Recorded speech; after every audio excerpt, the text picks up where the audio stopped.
आज हम स्टैंडर्ड 9 का science chapter number 2 work and energy lesson सीखेंगे। यदि आप नए हैं तो सब्सक्राइब और बेल आइकन दबाना ना भूलें ताकि आप हमसे कोई भी अपडेट मिस ना करें। तो चलिए शुरू करते हैं।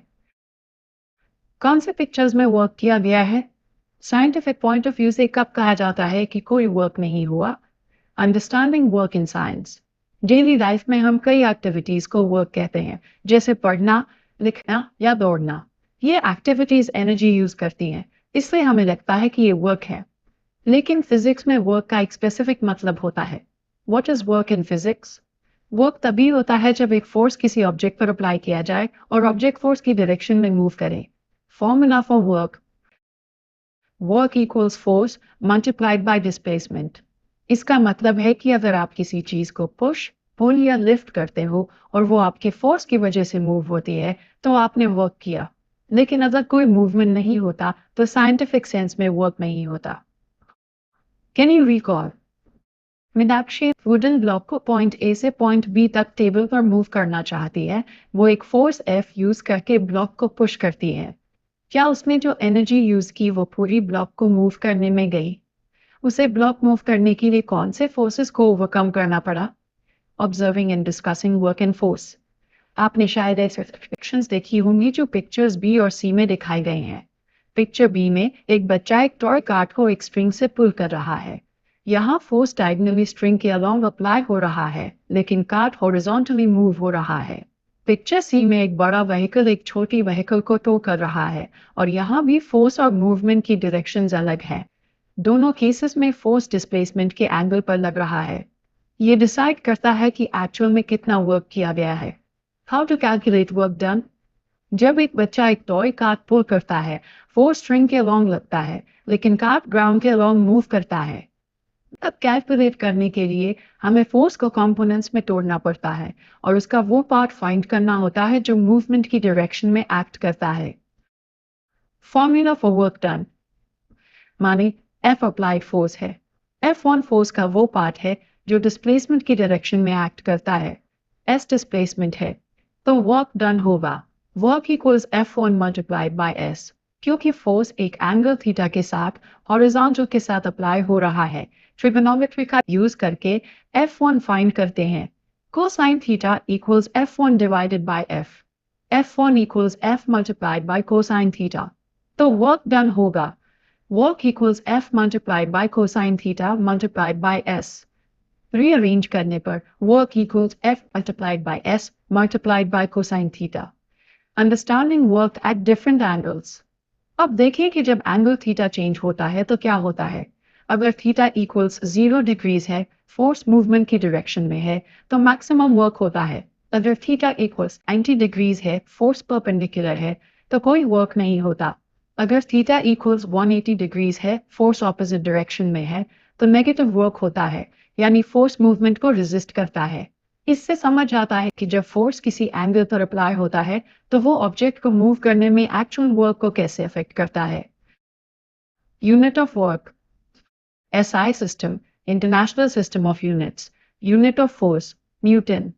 Unit of displacement: metre. Unit of work: newton metre, जिसे जूल कहा जाता है। डेफिनेशन ऑफ 1 जूल: अगर 1 न्यूटन का फोर्स एक ऑब्जेक्ट को 1 मीटर फोर्स की डायरेक्शन में मूव करे तो वर्क 1 जूल होता है। 1 joule equals 1 newton multiplied by 1 metre. CGS system, centimetre gram second system. Unit of force dyne. Unit of displacement centimetre.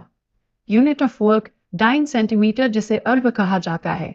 Definition of 1 अर्ग: अगर 1 डाइन का फोर्स एक ऑब्जेक्ट को 1 सेंटीमीटर फोर्स की डायरेक्शन में मूव करे तो वर्क 1 अर्ग होता है। 1 erg equals 1 dyne multiplied by 1 centimetre. Relationship between joule and erg: हमें पता है कि 1 newton equals 10 to the power of 5 dynes, 1 metre equals 10 to the power of 2 centimetres. Formula use करके work equals force multiplied by displacement. 1 joule equals 1 newton multiplied by 1 metre. Value substitute करें। 1 joule equals 10 to the power of 5 dynes multiplied by 10 to the power of 2 centimeters. 1 joule equals 10 to the power of 7 dyne centimeters. Thus, 1 joule equals 10 to the power of 7 erg. Positive, negative and zero work. Discuss करें force और displacement की direction in cases में। 1. एक stalled vehicle को push करना। 2. एक ball को catch करना जो आपकी तरफ थ्रो की गई हो। 3. एक स्टोन को एक स्ट्रिंग से बांधकर सर्कल में घुमाना। 4. एक स्टेयरकेस पर ऊपर या नीचे चलना। 5. ब्रेक्स लगाकर एक मूविंग कार को स्टॉप करना। ऑब्जर्वेशंस। कुछ केसेस में फोर्स और डिस्प्लेसमेंट सेम डायरेक्शन में होते हैं।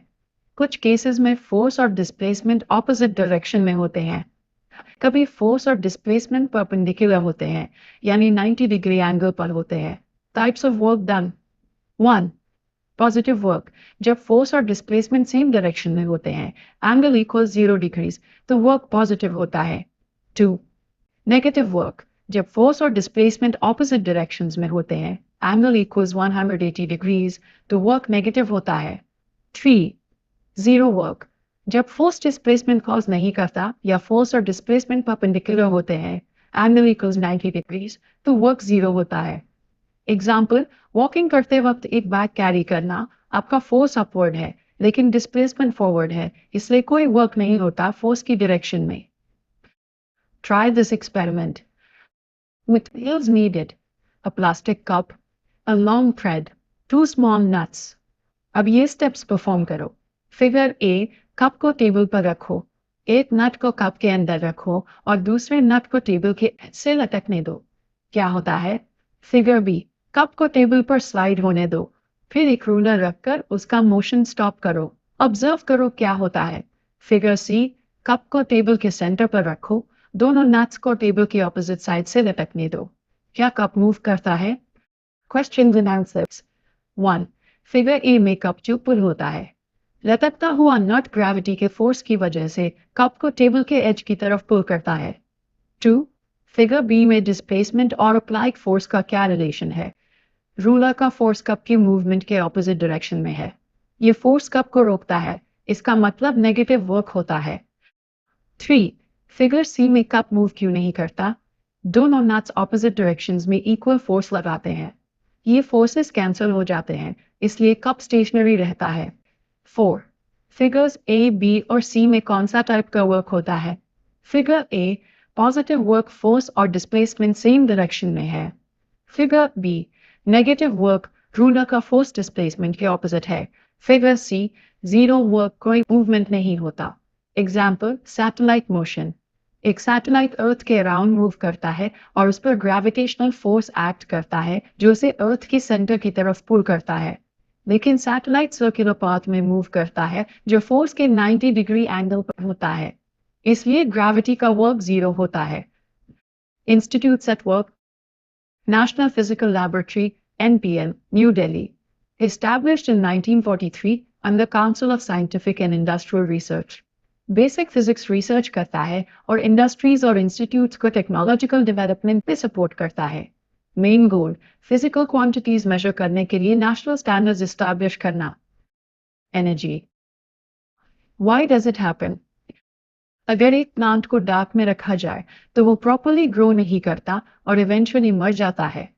जब एक म्यूजिक सिस्टम या टेलीविजन का वॉल्यूम बहुत हाई होता है तो घर के ऑब्जेक्ट्स जैसे ग्लास वेसल्स वाइब्रेट करने लगते हैं। जब सनलाइट को एक कॉन्वेक्स लेंस से पेपर पर फोकस किया जाता है तो पेपर जलने लगता है। What is energy? एनर्जी एक बॉडी की एबिलिटी होती है वर्क करने की। International system of units SI में एनर्जी और वर्क की यूनिट जूल होती है। सीडीएस सिस्टम में इसकी यूनिट अलग होती है। एनर्जी अलग अलग फॉर्म्स में एग्जिस्ट करती है, जैसे mechanical energy, heat energy, light energy, sound energy, electromagnetic energy, chemical energy, nuclear energy, solar energy. इस चैप्टर में हम 2 टाइप्स ऑफ मैकेनिकल एनर्जी पर फोकस करेंगे। Kinetic energy. What happens in these cases? एक fast moving cricket ball stumps को hit करती है। एक स्ट्राइकर एक कॉइन को कैरम बोर्ड पर हिट करता है। एक मार्बल दूसरे मार्बल को हिट करता है एक गेम में। Understanding kinetic energy. In example से पता चलता है कि जब एक मूविंग ऑब्जेक्ट एक स्टेशनरी ऑब्जेक्ट को हिट करता है तो स्टेशनरी ऑब्जेक्ट मूव करने लगता है। इसका मतलब है कि मूविंग ऑब्जेक्ट के पास कुछ एनर्जी थी जो उसने स्टेशनरी ऑब्जेक्ट को ट्रांसफर की, जिससे वो मूव करने लगा। इस टाइप की एनर्जी को काइनेटिक एनर्जी कहा जाता है, जो एक ऑब्जेक्ट के मोशन की वजह से होती है। Kinetic energy is equal to work done on an object. एक ऑब्जेक्ट कितनी काइनेटिक एनर्जी गेन करेगा वो डिपेंड करता है फोर्स अप्लाइड और डिस्टेंस पर जिसमें वो मूव करता है। Formula: kinetic energy is equal to force multiplied by distance. Expression for kinetic energy: suppose एक स्टेशनरी ऑब्जेक्ट जिसका मास m है मूव करना स्टार्ट करता है क्योंकि उस पर फोर्स अप्लाई किया गया है। मान लो उसकी इनिशियल वेलोसिटी u इक्वल 0 है। अप्लाइड फोर्स f ऑब्जेक्ट में एक्सेलरेशन a कॉज करता है। टाइम t के बाद ऑब्जेक्ट की वेलोसिटी v हो जाती है और वो डिस्टेंस s कवर करता है। Work done on object: work done equals force multiplied by distance. Deriving kinetic energy using Newton's laws. Step 1. Using Newton's second law of motion. Newton's second law के अनुसार force equals mass multiplied by acceleration. ये equation 1 है। अब second equation of motion use करते हैं। Distance equals initial velocity multiplied by time plus 1/2 multiplied by acceleration multiplied by time squared. क्योंकि initial velocity u equals 0 तो equation simplify हो जाती है। Distance equals 1/2 multiplied by acceleration multiplied by time squared. ये equation 2 है। अब equation 1 को equation 2 में सब्स्टिट्यूट करते हैं। Work done equals mass multiplied by acceleration multiplied by 1/2 multiplied by acceleration multiplied by time squared. Simplify करके work done equals 1/2 multiplied by mass multiplied by acceleration multiplied by time squared. ये equation 3 है। Step 2. Using Newton's first equation of motion. Newton's first equation of motion कहता है final velocity equals initial velocity plus acceleration multiplied by time. क्योंकि initial velocity u equals 0 तो final velocity equals acceleration multiplied by time. Squaring both sides. Final velocity squared equals acceleration multiplied by time, the whole squared. ये equation 4 है। Step 3. Final expression for kinetic energy. Equation 4 को equation 3 में substitute करते हैं। Work done equals 1/2 multiplied by mass multiplied by velocity squared. इस प्रकार एक object की kinetic energy है। Kinetic energy equals 1/2 multiplied by mass multiplied by velocity squared. यह दिखाता है कि काइनेटिक एनर्जी वो वर्क है जो एक ऑब्जेक्ट को मूव करने के लिए किया जाता है। प्रॉब्लम: एक स्टोन जिसका मास 250 ग्राम्स है एक हाइट से गिर रहा है।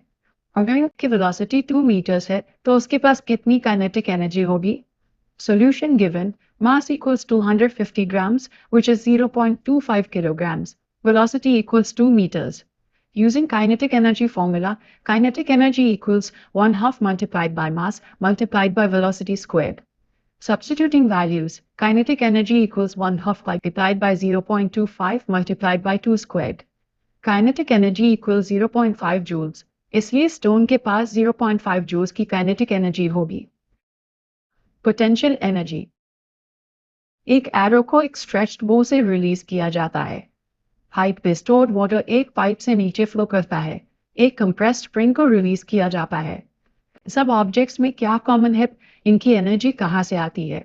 अगर ये ऑब्जेक्ट स्ट्रेच्ड, कंप्रेस्ड या हाइट पे प्लेस ना होते तो क्या ये खुद से मूव करते? आंसर: ये ऑब्जेक्ट्स एनर्जी स्टोर करते हैं उनकी पोजीशन या कंडीशन की वजह से। इस स्टोर्ड एनर्जी को पोटेंशियल एनर्जी कहा जाता है। एक्टिविटी: एक चॉक के टुकड़े को फ्लोर से कुछ दूरी पर पकड़ो और उसे ड्रॉप करो। अब खड़े रहकर चॉक को फिर से ड्रॉप करो। क्या दोनों केसेस में चॉक गिरने का तरीका डिफरेंट है? क्यों? आंसर: हाँ, दूसरे केस में चॉक के पास ज्यादा पोटेंशियल एनर्जी होती है क्योंकि उसे ज्यादा हाइट से ड्रॉप किया गया है। जितना ज्यादा हाइट उतनी ज्यादा potential energy. Expression for potential energy: अगर एक ऑब्जेक्ट जिसका मास m है उसे ग्राउंड से हाइट h तक लिफ्ट करना हो तो हमें एक फोर्स अप्लाई करनी पड़ती है जो इक्वल होती है m मल्टीप्लाइड बाय g, जहाँ g acceleration due to gravity है। इस ऑब्जेक्ट को लिफ्ट करने में जो वर्क डन होता है वो पोटेंशियल एनर्जी के रूप में स्टोर होता है। Derivation: work equals force multiplied by displacement. W equals m multiplied by g multiplied by h. Therefore, potential energy equals m multiplied by g multiplied by h. इसलिए एक ऑब्जेक्ट को height h तक race करने पर वो mgh potential energy gain करता है। Problem: एक 500 किलोग्राम का वाटर टैंक ग्राउंड से 10 मीटर्स ऊपर स्टोर्ड है। वाटर के पास कितनी पोटेंशियल एनर्जी होगी? Solution given h equals 10 meters, m equals 500 kilograms, g equals 9.8 meters squared. Using the formula, potential energy equals m multiplied by g multiplied by h. Substituting values, Pe equals 500 multiplied by 9.8 multiplied by 10. Pe equals 49,000 joules. इसलिए water के पास 49,000 joules की potential energy होगी. Transformation of energy. अलग अलग forms of energy होती है. नीचे दिए गए एग्जाम्पल्स में कौन सी एनर्जी इन्वॉल्व है? एक स्ट्रेच रबर बैंड, टोड इलास्टिक पोटेंशियल एनर्जी. एक fast moving car, kinetic energy. Cooker से स्टीम निकलने पर विस्लिंग साउंड, हीट एनर्जी से साउंड एनर्जी. इलेक्ट्रिसिटी से चलने वाला फैन, इलेक्ट्रिकल एनर्जी से मैकेनिकल एनर्जी. मैग्नेट का आयन पीसेस को पुल करना, मैग्नेटिक एनर्जी. एक लाउड नॉइस के वजह से ग्लास विंडो का टूटना, साउंड एनर्जी से मैकेनिकल एनर्जी. एनर्जी एक फॉर्म से दूसरे फॉर्म में कन्वर्ट हो सकती है. For example, fire crackers explode होने पर केमिकल एनर्जी कन्वर्ट होती है लाइट, साउंड और हीट एनर्जी में. Law of conservation of energy. Energy ना क्रिएट हो सकती है ना डिस्ट्रॉय हो सकती है. ये सिर्फ एक फॉर्म से दूसरे फॉर्म में कन्वर्ट हो सकती है. यूनिवर्स की टोटल एनर्जी हमेशा सेम रहती है. Try this experiment. Same length के दो पेंडुलम्स बनाएं. थ्रेड और दो नट्स की हेल्प से एक और थ्रेड को हॉरिजॉन्टल पोजीशन में टाई करें. दोनों पेंडुलम्स को इस हॉरिजॉन्टल थ्रेड पर इस तरह टाई करें कि स्विंग करते समय वो एक दूसरे से ना टकराए. अब एक पेंडुलम को स्विंग करें और ऑब्जर्व करें.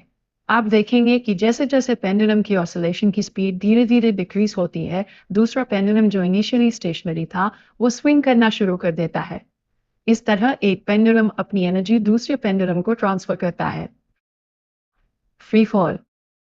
जब हम किसी ऑब्जेक्ट को एक हाइट से गिराते हैं तो वो ग्रेविटी के कारण नीचे गिरता है.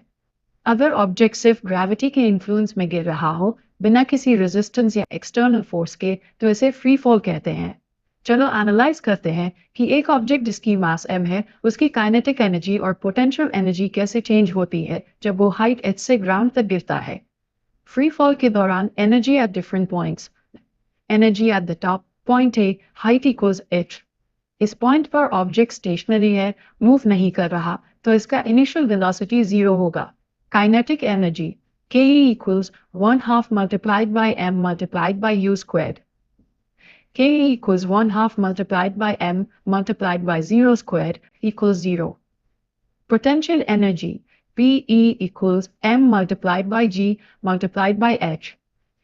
Total energy Te equals ke plus Pe. Te equals 0 plus m multiplied by g multiplied by h. Te equals m multiplied by g multiplied by h.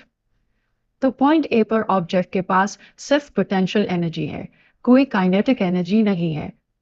Energy at some mid point, point B, height equals h minus x.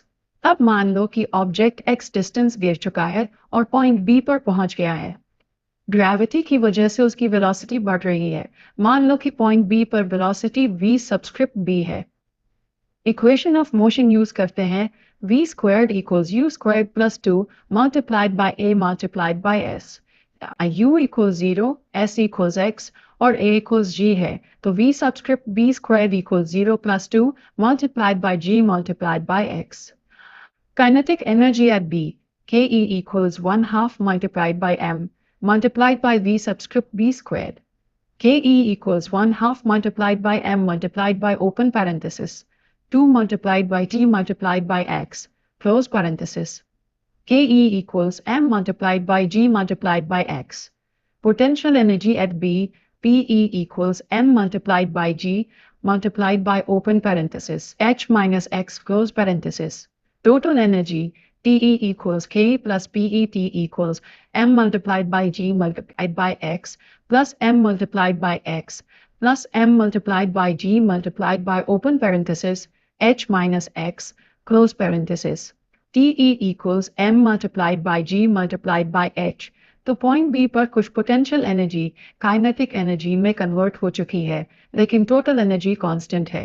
Energy at the ground point C height equals 0. जब object ground तक पहुंचता है तो वो h height गिर चुका होता है. मान लो कि वेलोसिटी पॉइंट सी पर v सबस्क्रिप्ट c है। इक्वेशन ऑफ मोशन यूज करते हैं। v subscript c square equals 2 multiplied by g multiplied by h. Kinetic energy at c ke equals 1 half multiplied by m multiplied by v subscript c squared. ke equals 1 half multiplied by m multiplied by open parenthesis 2 multiplied by g multiplied by h close parenthesis. ke equals m multiplied by g multiplied by h. Potential energy at C, Pe equals m multiplied by g multiplied by 0, Pe equals 0. Total energy, Te equals Ke plus Pe, Te equals m multiplied by g multiplied by h plus 0. Te equals m multiplied by g multiplied by h. तो point सी पर सारी potential energy kinetic energy में convert हो चुकी है, लेकिन total energy constant रही। Conclusion, total energy हमेशा कांस्टेंट रहती है। किसी भी पॉइंट पर फ्री फॉल के दौरान ऑब्जेक्ट की total energy m multiplied by g multiplied by h होती है।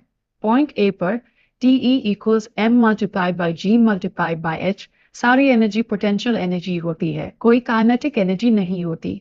पॉइंट बी पर Te equals m multiplied by g multiplied by x plus m multiplied by g multiplied by open parenthesis h minus x close parenthesis. Te equals m multiplied by g multiplied by h. कुछ potential energy kinetic energy में convert हो जाती है। Point सी पर Te equals m multiplied by g multiplied by h plus 0. Te equals m multiplied by g multiplied by h. सारी energy kinetic energy में convert हो चुकी है। यह प्रमाणित करता है कि फ्री फॉल के दौरान एनर्जी लॉस्ट नहीं होती, सिर्फ एक फॉर्म से दूसरी फॉर्म में कन्वर्ट होती है। यह law of conservation of energy को फॉलो करता है। पावर, तुम्हारे पापा उतनी ही जल्दी सीढ़ियां चढ़ सकते हैं जितनी जल्दी तुम चढ़ सकते हो। ओवरहेड वाटर टैंक को भरने के लिए तुम बाल्टी यूज करना पसंद करोगे या एक इलेक्ट्रिक मोटर। मान लो राजश्री, यश और रंजीत को एक छोटी पहाड़ी पर चढ़ना है। राजश्री कार से जाती है, यश साइकिल से जाता है और रंजीत पैदल चलता है। क्योंकि तीनों समान रास्ते से जा रहे हैं, तो कौन सबसे पहले पहुंचता है और कौन सबसे अंत में? इन एग्जाम्पल्स में वर्क डन पहाड़ी की चोटी तक पहुंचना समान है, लेकिन हर एक के लिए टाइम अलग अलग है। जो जितनी जल्दी काम पूरा करता है, वो उतनी ज्यादा पावर यूज करता है। पावर क्या है? पावर का मतलब है वर्क डन की रेट, यानी कि काम किस स्पीड से हो रहा है। अगर W अमाउंट का वर्क टाइम T में पूरा होता है, तो power equals work divided by time या P equals W divided by T। Power की यूनिट्स, SI सिस्टम में वर्क का यूनिट जूल होता है। इस वजह से पावर का यूनिट जूल होता है, जिसे वॉट कहते हैं। 1 watt equals 1 joule divided by 1 second. Horse power, industries में पावर को हॉर्स पावर में मेजर किया जाता है। 1 horse power equals 746 watts. Kilowatt hour, commercial unit of energy को किलोवाट आवर कहा जाता है। 1 kilowatt equals 1000 watts. 1 kilowatt hour equals 1 kilowatt multiplied by 1 hour equals 1000 watts multiplied by 3600 seconds equals 3,600,000 joules equals 3.6 multiplied by 10 raised to the power of 6 joules. घरों में use होने वाली electricity को kilowatt hours में measure किया जाता है। 1 kilowatt hour equals 1 unit of electricity. James Watt और पावर मेजरमेंट का इन्वेंशन। स्टीम इंजन का इन्वेंशन ईयर 1781 में स्कॉटिश साइंटिस्ट जेम्स वॉट ने किया था। इस इन्वेंशन से इंडस्ट्रियल रेवोल्यूशन शुरू हुआ। पावर का यूनिट वॉट उन्हीं के नाम पर रखा गया है, उनकी सम्मान के लिए। उन्होंने ही पहली बार हॉर्स पावर टर्म इंट्रोड्यूस की थी। तो इसके साथ ये चैप्टर कंप्लीट होता है।